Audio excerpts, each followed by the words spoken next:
नमस्ते दोस्तों, आज हम लेकर आए हैं एक सुपर मजेदार और शानदार खिलौना। ये है रिमोट से चलने वाली double decker city tour bus, बिल्कुल असली शहर घूमने वाली बस जैसी।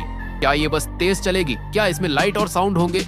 और क्या हम इसे रिमोट से घुमा पाएंगे? आज हम करेंगे इसकी मजेदार अनबॉक्सिंग, बैटरी लगाएंगे और इसका शानदार डेमो भी देखेंगे। तो वीडियो को आखिर तक जरूर देखना। चलिए शुरू करते हैं।